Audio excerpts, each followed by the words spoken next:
परमात्मानं सिद्धं त्रैलोक्यवन्दितं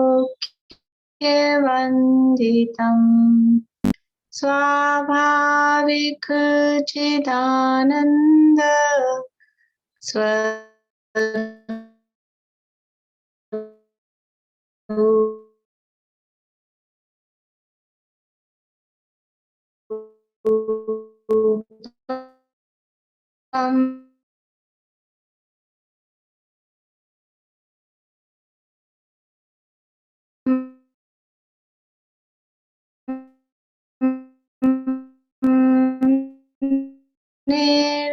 निर्मलाव्ययम्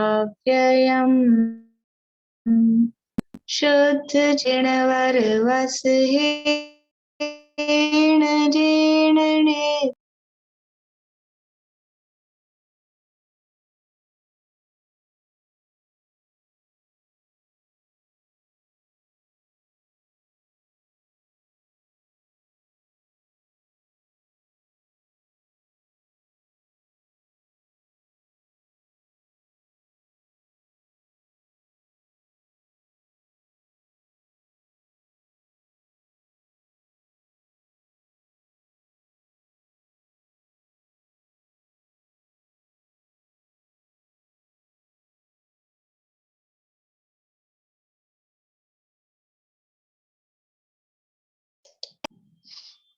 मैंने मंगलाचरण कर लिया। आप लोगों को आवाज आई या नहीं आई पता नहीं, ये बंद हो गया था।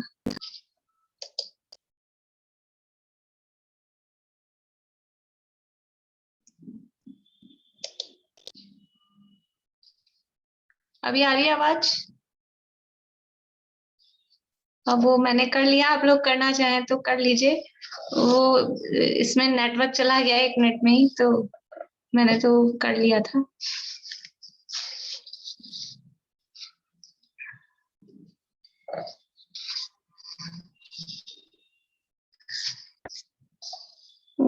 गाथाओं का पाठ करना है। 27 तक कल की थी ना, 28 से आगे 5 गाथाएं चल रही है, 35 गाथा तक। किन किन को याद है? कौन कौन बोल सकते हैं बिना देखे? 35 कम से कम। 1 2 3 4 5 6 7।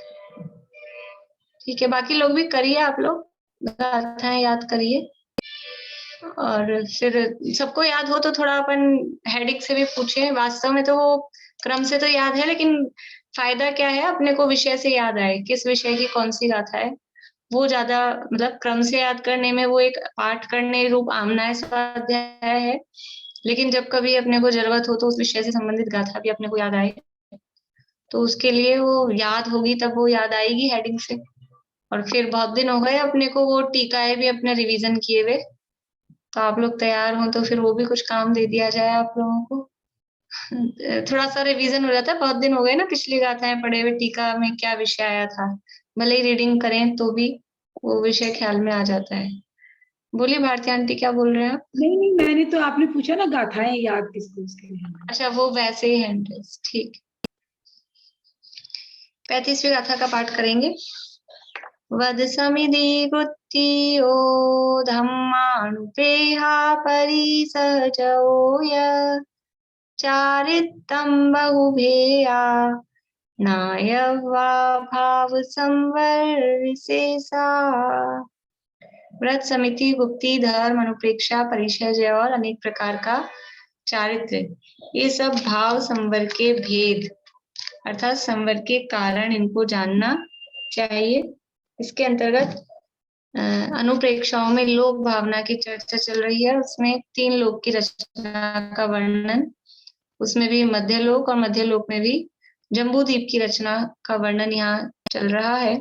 और कल हमने देखा था कि विदेह क्षेत्र में किस प्रकार से क्षेत्र हैं। पूर्वी विदेह क्षेत्र में सीता नदी के उत्तर तट पर 8 क्षेत्र हैं और 8 क्षेत्रों के नाम यहाँ बताए, और उन 8 क्षेत्रों में जो नगरियां हैं उनके भी नाम बताए, और वो 8 क्षेत्र किस प्रकार से बनते हैं वो भी पूरी रचना यहाँ थ्योरी में, यानी बिना चित्र के भी इस तरह से लिखा है कि आदमी उसका चित्र बना सके।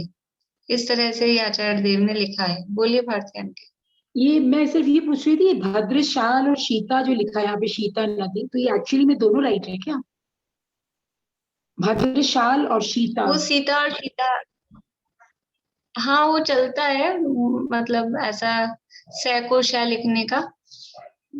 अभी सीता हम बोलते हैं, उसमें शीता भी चलता है, भद्रशाल भी चलता है, दोनों चल जाते हैं। लैंग्वेज का फर्क हो जाता है उस हिसाब से। देखिए, तो कल ये जो अपन ने पढ़ा था, सीता नदी के उत्तरी तट पर और फिर सीता नदी के दक्षिण दिशा में, तो एक बार वो चित्र से अपन देख लेते हैं।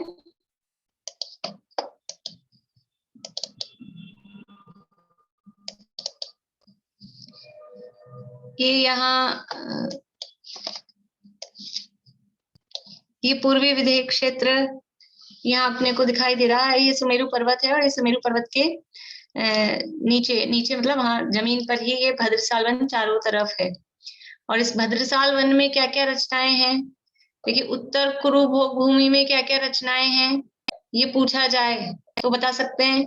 यमकगिरी है, सरोवर है, कांचनगिरी है, जम्बू वृक्ष है, ये मुख्य रचनाएं।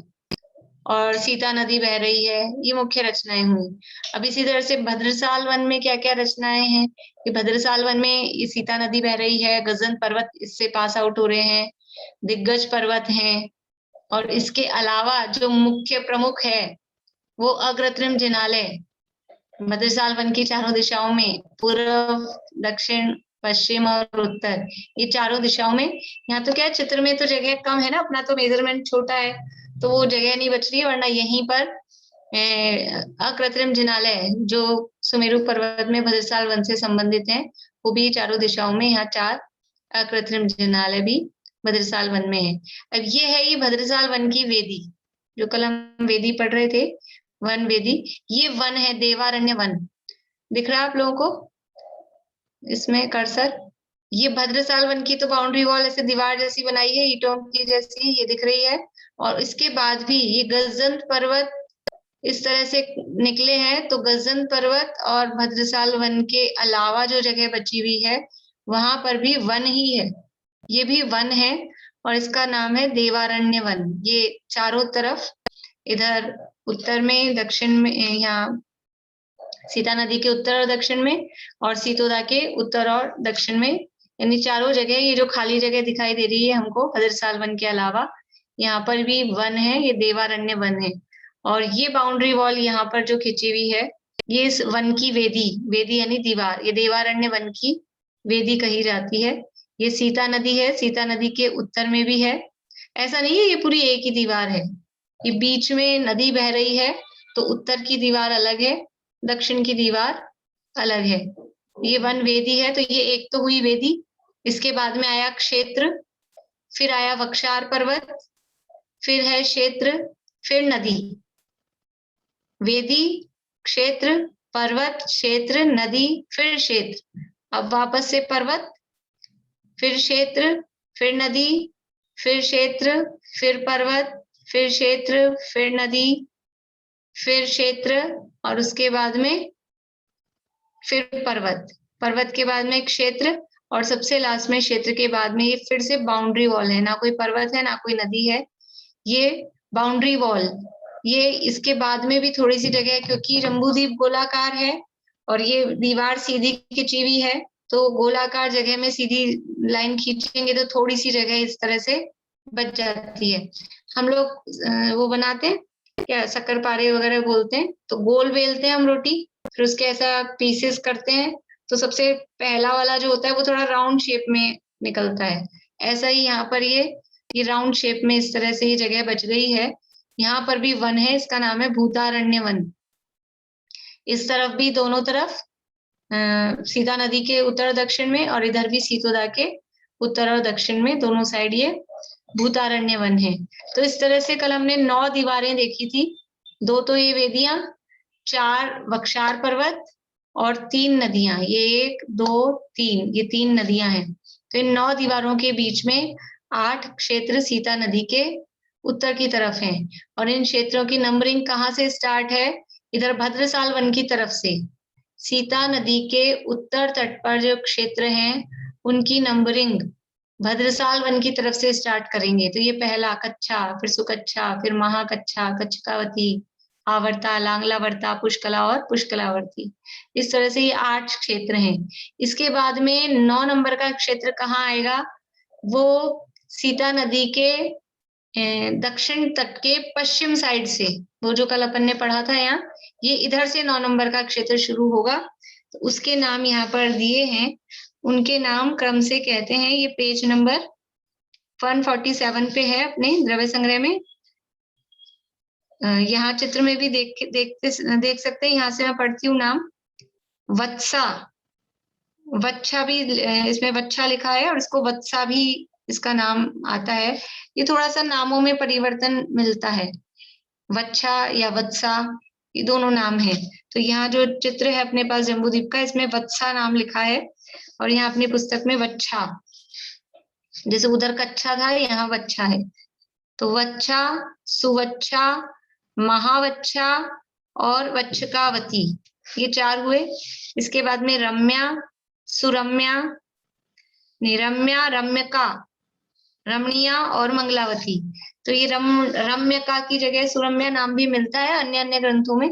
थोड़ा बहुत नाम में डिफरेंस ऐसा ग्रंथों में हो जाता है, लगभग वैसा ही नाम है।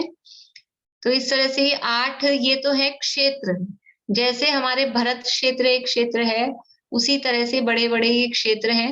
और ये बीच में भी ब्लू ब्लू लाइंस ये दिख रही हैं, ये जैसे हमारे भरत क्षेत्र में गंगा सिंधु नदियां हैं, उसी तरह से इन क्षेत्रों में भी नदियां हैं।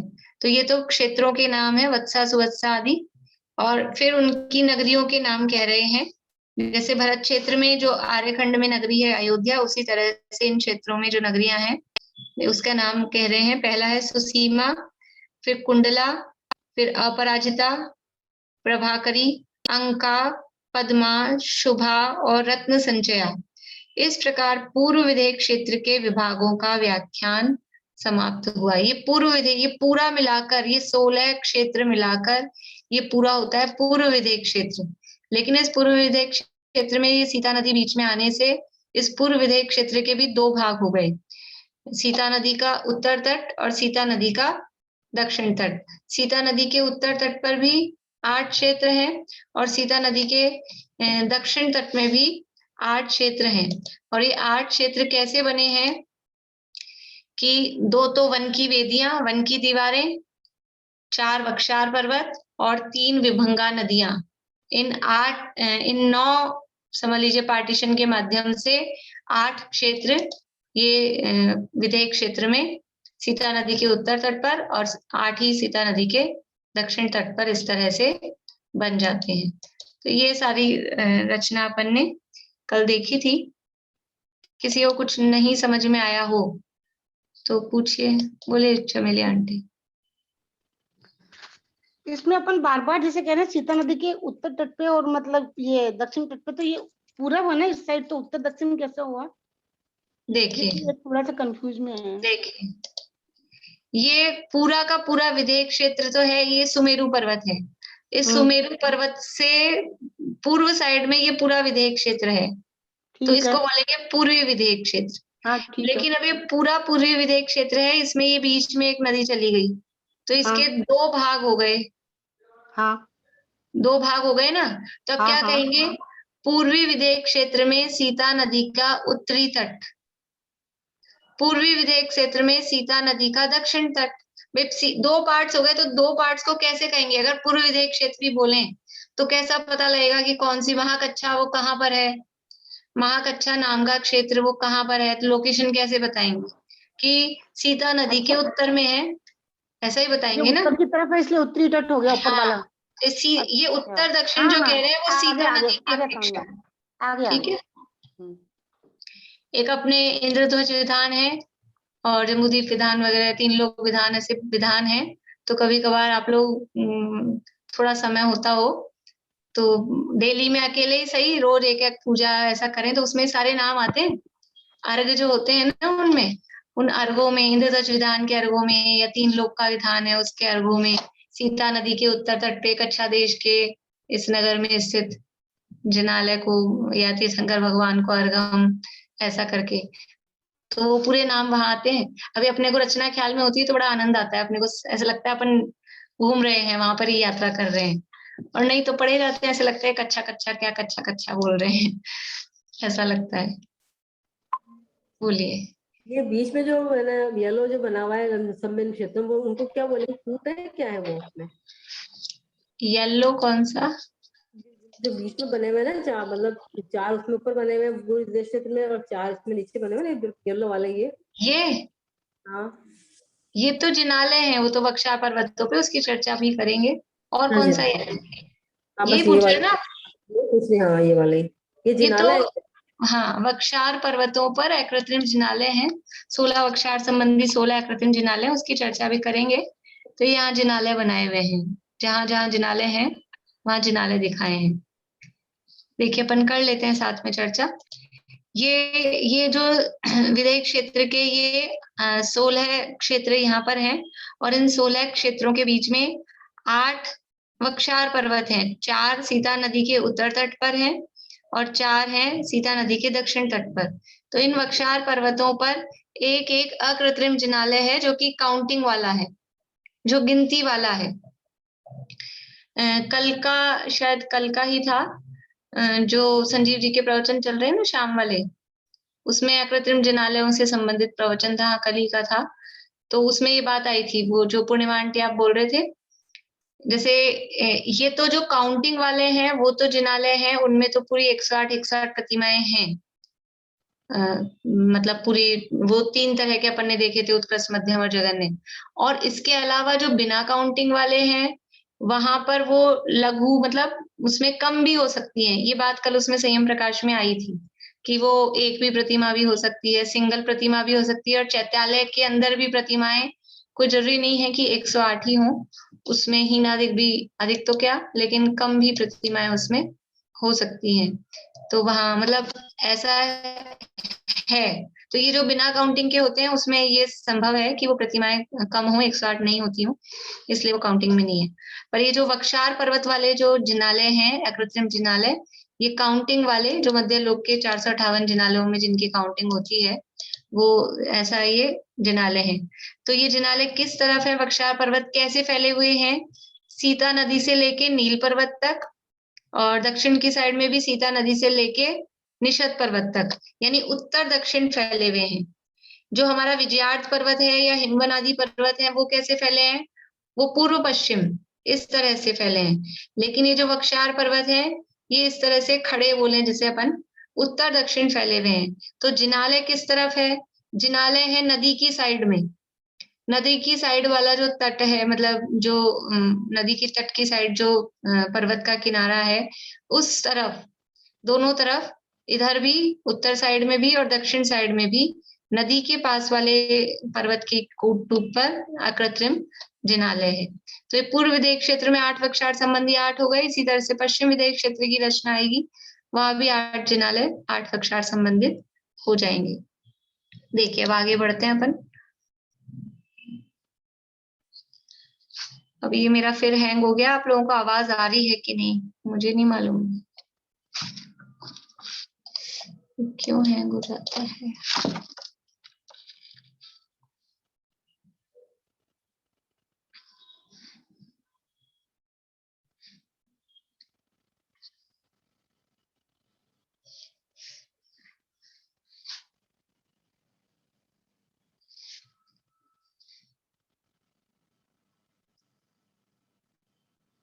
Recording in progress.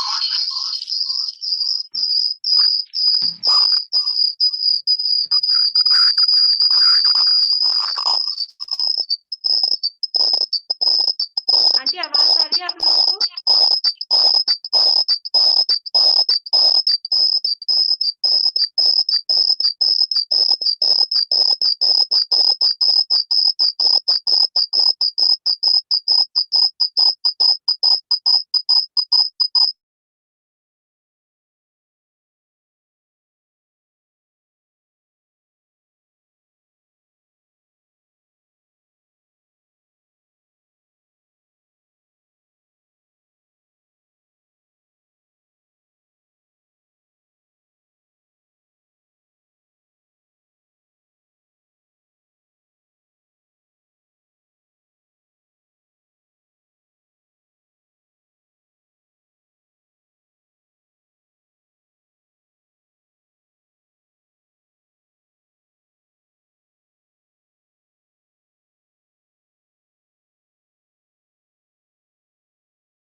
आवाज आ रही है?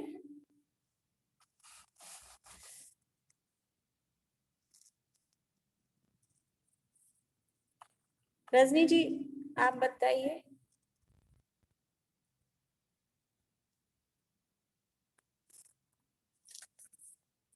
कोई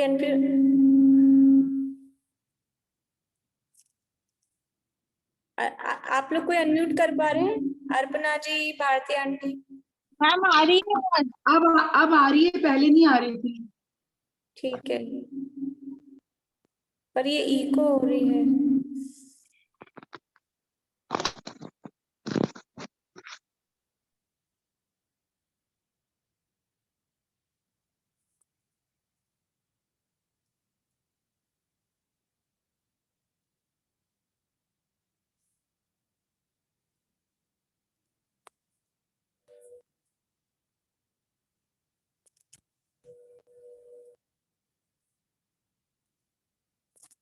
एक मिनट वेट।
अब आवाज आ रही है?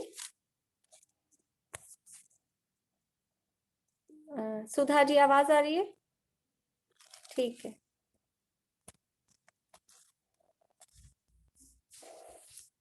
देखिए, तो ये बिल्कुल वैसा ही है जैसा हमने पूर्व विधेय क्षेत्र का पढ़ा है, उसी तरह से वैसे के वैसे पश्चिम विधेय क्षेत्र में है। सुमेरु पर्वत के पश्चिम में सबसे पहले वो भद्रसाल वन की वेदिका है, और फिर पढ़ती रहती हूँ मैं यहाँ से, आप लोग ध्यान करते जाइए। चित्र अगर आपके सामने मोबाइल में निकल सके तो आप देख लीजिए। पेज नंबर 148 है द्रव्य संग्रह में। जो पश्चिम भद्रसाल वन की वेदिका है उसके पश्चिम में क्षेत्र है। तत्पश्चात दक्षिण से उत्तर लंबा वक्षार पर्वत है। तत्पश्चात क्षेत्र है। तत्पश्चात विभंगा नदी है। तत्पश्चात क्षेत्र। तत्पश्चात वक्षार पर्वत। तत्पश्चात क्षेत्र है। तत्पश्चात विभंगा नदी है। तत्पश्चात क्षेत्र है। तत्पश्चात वक्षार पर्वत है। तत्पश्चात क्षेत्र है। तत्पश्चात विभंगा नदी है। तत्पश्चात क्षेत्र है। तत्पश्चात वक्षार पर्वत। तत्पश्चात क्षेत्र। तत्पश्चात पश्चिम समुद्र के समीप जो भूतारण्य नामक वन है उसकी वेदिका है। यानी बस वो थोड़ा सा नाम में डिफरेंस क्या है, जो इधर भद्रसाल वन के पास में साइड्स में जो वन बचे हैं उनके नाम है देवारण्य वन, और जो लवण समुद्र की तरफ जो थोड़ी सी जगह बची है वहां पर वन है उनके नाम है भूतारण्य वन। बाकी ये तो मेरे ख्याल से क्षेत्र बनाना तो आप लोगों को आ जाना चाहिए, इजी है। किस तरह से बनेगा, अभी कल हमने पूर्व में देखा था, अभी देखिए पश्चिम में ये यहाँ सुमेरु पर्वत है, तो ये सुमेरु पर्वत का पश्चिम वाला एरिया हो गया।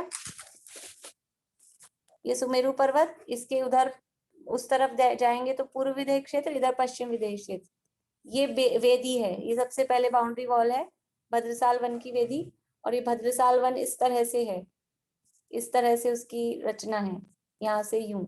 तो भद्रसाल वन के इधर, और ये है गजदंत पर्वत। दिखाई दे रहा है आप लोगों को? ये तो गजदंत पर्वत गया इधर से, ये इधर से गया, और ये भद्रसाल वन की बॉल। तो ये जो जगह बच गई है, यहाँ पर वन है, ये जो जगह बची है पूरी, ये वन है, इसका नाम है देवारण्य वन। और ये जो बाउंड्री वॉल है, इसको भी देवारण्य वन की वेदी ऐसा कहते हैं।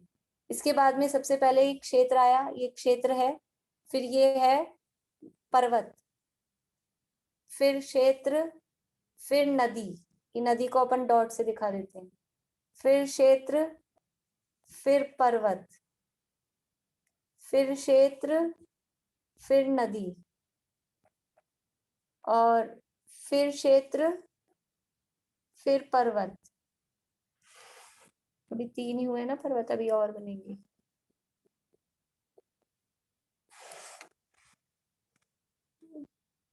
पर्वत, ये क्षेत्र 1 2 3 4 5 6 7 8, क्या हुआ? ठीक है, इस तरह से ये 4 तो वक्षार पर्वत हो गए, और फिर ये 3 नदियां हो गई, और फिर यहाँ पर ये बाउंड्री वॉल, ये थोड़ा अभी बनाने में गड़बड़ हुआ है, वो आप देख लेना। तो ये यहाँ पर ये बाउंड्री वॉल हो गई, और इसके बाद में ये गोलाकार है इस तरह से जम्बू द्वीप। तो ये जो जगह बचेगी, ये जगह है, यहाँ पर भी वन है, इस वन का नाम है भूतारण्य वन। ठीक है, ये भूतारण्य वन यहाँ पर होगा। इस तरह से ये पश्चिम दिशा में ये नदी, यहाँ पर नदी जो बह रही है, यह है सीतोदा नदी। ये सीतोदा नदी का उत्तरी तट हुआ, और फिर अब ये सीतोदा नदी का ये उत्तरी तट है, और ये नीचे आएंगे दक्षिणी तट। इस दक्षिणी तट पर भी इसी तरह से यहाँ पर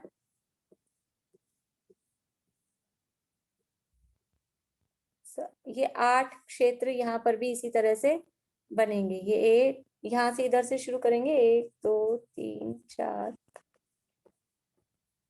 ये 8 क्षेत्र बनेंगे। यहाँ इधर से शुरू करा, और फिर नीचे उतर के इधर से शुरू करेंगे। जैसे वहां हमने पूर्व साइड में कैसे किया था, 1 नंबर इधर से डाला, 8 हुए, फिर 9 नंबर इधर से वापस से लेके 16। अब यहाँ पर भी इस तरह से स्टार्ट करेंगे। एक्चुअल में तो यहाँ से शुरू करेंगे, ये नंबरिंग जो है ना, ये गड़बड़ हो गई।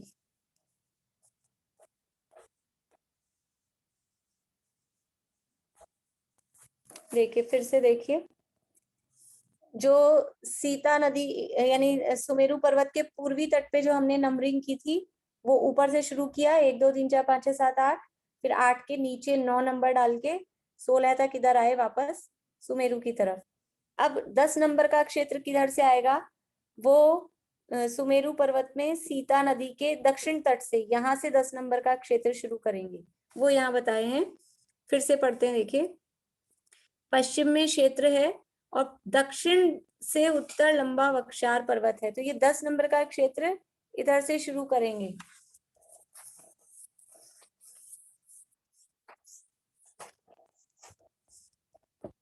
ऐसे देखिए, ये है सुमेरु पर्वत, और ये है विदेह क्षेत्र, ये पूर्वी विदेह क्षेत्र, ये पश्चिम विदेह क्षेत्र, ये सीता नदी है बीच में, और ये सीतोदा नदी है। ठीक है, तो ये पूर्वी विदेह क्षेत्र में हमने 1 2 3 4 5 6 7 8 क्षेत्र इधर बनाए, ये 8 क्षेत्र यहाँ तक बनाए हैं। और फिर 9 नंबर का क्षेत्र इधर से लिया, 9 10 11 12 13 14 15 और 16 ऐसे। अब 17 नंबर का क्षेत्र कहाँ से आएगा? नहीं, वो मैं कह रही थी कि 17 नंबर, आप 10 नंबर बोल रही थी ना, तो मैं कहा 17 नंबर से यहाँ से आएगा। हाँ, तो अब ये 17 नंबर का क्षेत्र इधर से आएगा, इसीलिए मैंने पूरा दोबारा से बनाया, वो थोड़ा गड़बड़ हो रहा था ऐसे करने में। तो 17, फिर 18 19 20 21 22 23 और 24 नंबर के क्षेत्र यहाँ तक, और फिर 25 26 27 28 29 30 31 और 32, वो 32 नंबर तक के क्षेत्र वो इधर इस तरह से ये नंबरिंग चलेगी। यानी यहाँ ये जो नाम बताएंगे देशों के, वो इस तरह से नाम अपने को देखने हैं। तो ये बताया, अब उनके नाम कह रहे हैं। तो आपके पास में ये जम्बू द्वीप का चित्र होगा, पहले का मैंने भेजा है, नहीं तो आज मैं वापस से डाल दूंगी अगर नहीं हो तो आप उसमें देखना जूम करके।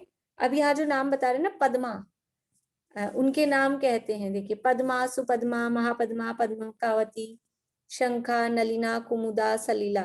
तो ये जो नाम बता रहे हैं ये यहाँ से शुरू है। ये पद्मा यहाँ, फिर ये सुपद्मा, ये महापद्मा, ये पद्मकावती।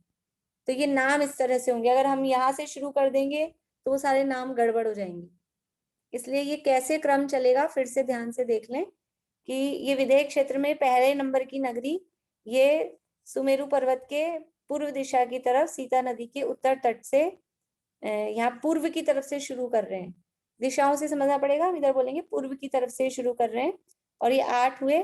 फिर उसके बाद में 9 नंबर की नगरी वो सीता नदी के दक्षिण तट पर पश्चिम साइड से शुरू करेंगे। तो पश्चिम से लेके पूर्व तक आएंगे तो 16 नंबर तक। फिर उसके बाद में 17 नंबर की नगरी वो पश्चिमी विदेह क्षेत्र में सीतोदा के दक्षिण तट से शुरू करेंगे, पश्चिमी भद्रसाल वन के पास से। तो 17 से लेकर 24 तक। और फिर 25 नंबर की जो नगरी है वो सीतोदा के उत्तर तट पर लवण समुद्र की तरफ से पश्चिमी साइड से ही उसको शुरू करके, और इस तरह से 32 नगरियां होंगी। तो वर्तमान में जो जम्बूद्वीप में 4 जो विदेह क्षेत्र में तीर्थंकर विराजमान है वो कौन कौन सी नगरियों में है। तो ये 8 नंबर की जो हमने कल देखी थी, पुष्कलावती तो नगरी का नाम था, पुंडरीकिनी नगरी का नाम था, और पुष्कलावती देश का नाम था। ये 8 नंबर में है सीमंदर भगवान। 9 नंबर की जो नगरी है उसका नाम क्या था, वत्सा नाम का जो देश था उसमें सुसीमा नाम की नगरी, उसमें है युगमंदर भगवान। वत्सा देश में सुसीमा नगरी में युगमंदर भगवान है। फिर जो तीसरे भगवान है बाहु नाम के भगवान, वो है 24वें नंबर की नगरी में, और उस 24वें नंबर की नगरी का नाम है, यानी क्षेत्र का नाम है सलीला। सलीला या सलिल भी बोलते हैं। सलीला नाम का क्षेत्र है और उसकी नगरी है विशोकापुरी। यहाँ देखिए, इसमें से पढ़ देती हूँ मैं। उनके मध्य, पेज नंबर वही खुला हुआ है 148। उनके मध्य स्थित नगरियों के नाम कहते हैं अश्वपुरी, सिंहपुरी, महापुरी, विजयापुरी, अर्जापुरी, विरजापुरी, अशोकापुरी और विशोकापुरी। तो ये जो विशोकापुरी है 24वें नंबर की, उसमें बाहु नाम के भगवान, बाहु नाम के तीर्थंकर वो वर्तमान में विद्यमान है।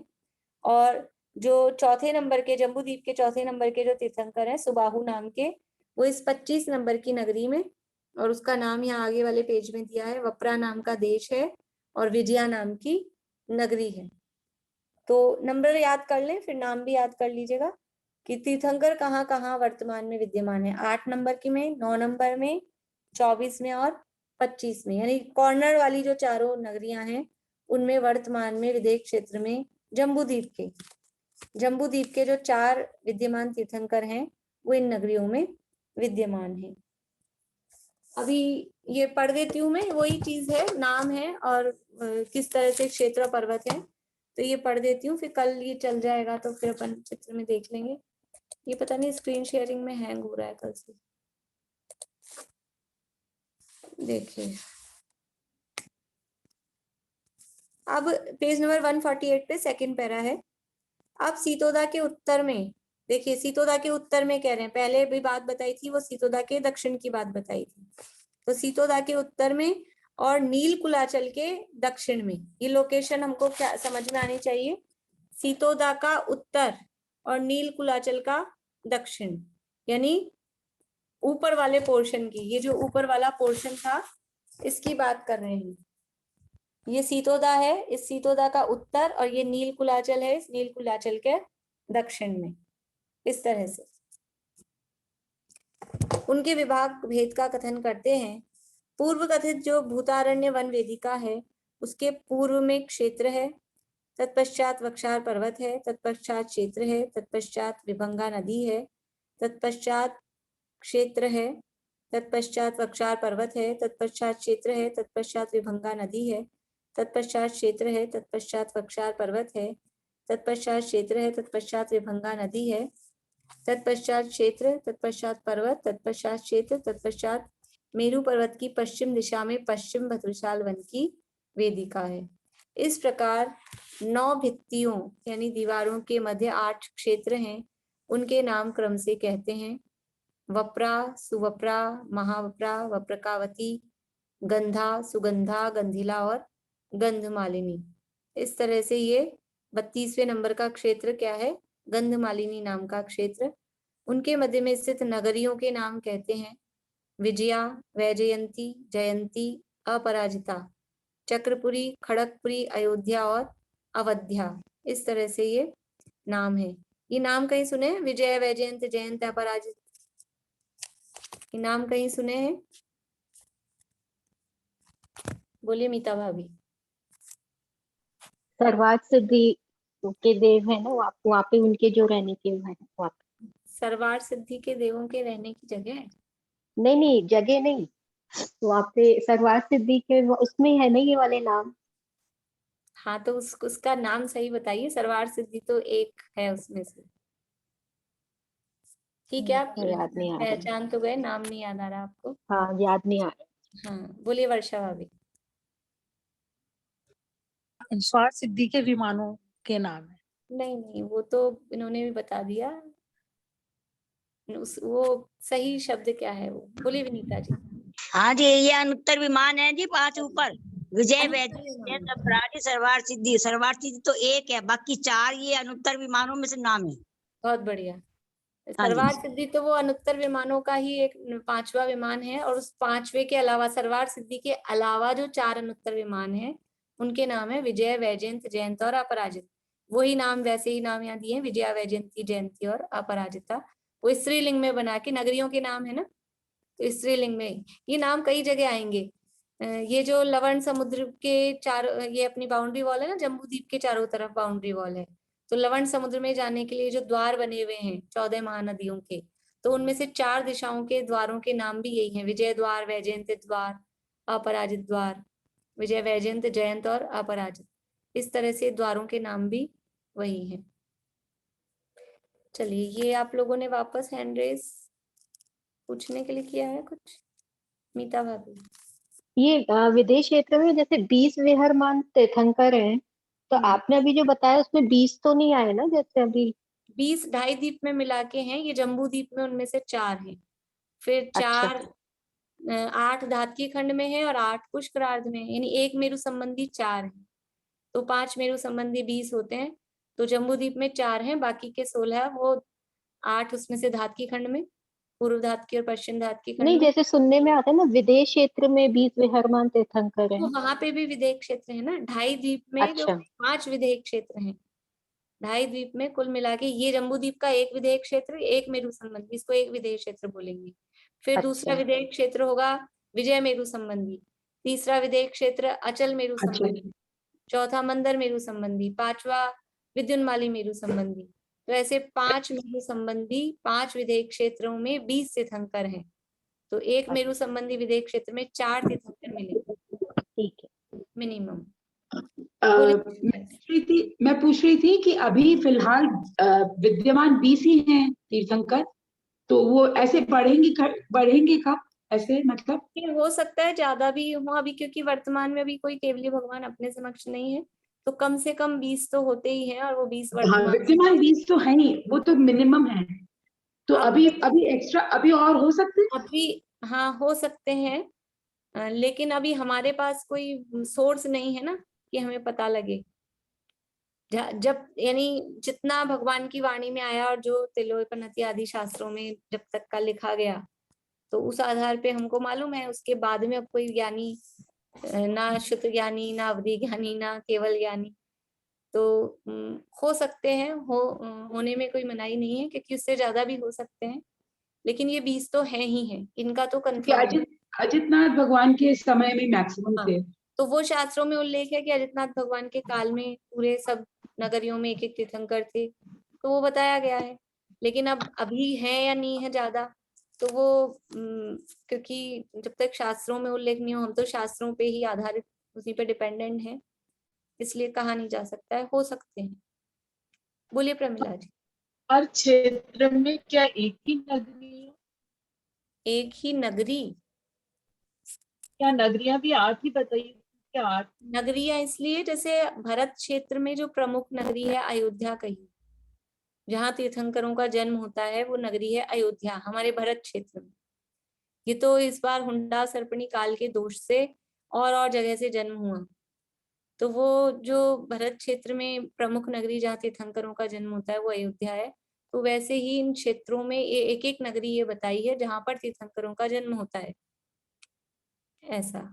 इसके अलावा जैसे भरत क्षेत्र में अभी इतनी सारी और इतना बड़ा है ना पूरा भरत क्षेत्र, तो और भी नगरियां वगैरह हैं, लेकिन तीर्थंकर का जन्म उन जगह पर नहीं होगा। तीर्थंकरों का जन्म, जैसे हमारा ये जो भारत देश है वो ये पूरा अयोध्या के क्राइटेरिया में ही आता है, क्योंकि अयोध्या नगरी कितनी बड़ी, 12 योजन लंबी चौड़ी थी, 12 योजन लंबी, 9 योजन चौड़ी, तो पूरा भारत इसमें कवर हो जाता है लगभग। तो और भी तीर्थंकर जो दूसरे जगह, दूसरे नाम वाली जगहों पे उत्पन्न हुए हैं, वो भी देखा जाए तो वो अयोध्या का ही क्षेत्र है। तो वैसे ही यहाँ पर ये एक एक नाम बताए हैं, वो जहाँ तीर्थंकरों का जन्म होता है उस स्थान के हिसाब से, आर्यखंड में, और आर्यखंड में भी वो प्रमुख नगरी। तो यहाँ तो हुंडा सर्पणी काल के दोष से और कहीं से भी जन्म हो गया तीर्थंकरों का, पर विदेश क्षेत्र में ऐसा हुंडा हुंडा का चक्कर ही नहीं है, वहां तो चौथा ही काल है हर समय, अवसर्पणी उत्सर्पणी का भेद वहां पर है ही नहीं। इसलिए वहां अगर तीर्थंकरों का जन्म होगा तो ये जो नगरियों के नाम बताए हैं जैसे क्षेमा, क्षेमपुरी या विजया, वैजयंती, इन्हीं नगरियों में तीर्थंकरों का जन्म होगा, इसलिए उन नगरियों के नाम बताए हैं। बाकी जो और क्षेत्र उनसे क्या मतलब, हमें तो जहाँ मंदिर हो, चैत्यालय हो या तीर्थंकर हो, वही जगहों के नाम पता करने में, जानने में या आचार्यों को बताने में इंटरेस्ट होता है, इसलिए उनके नाम यहाँ पे बताए। चलिए अपना समय हो गया है, और किसी का कोई प्रश्न है?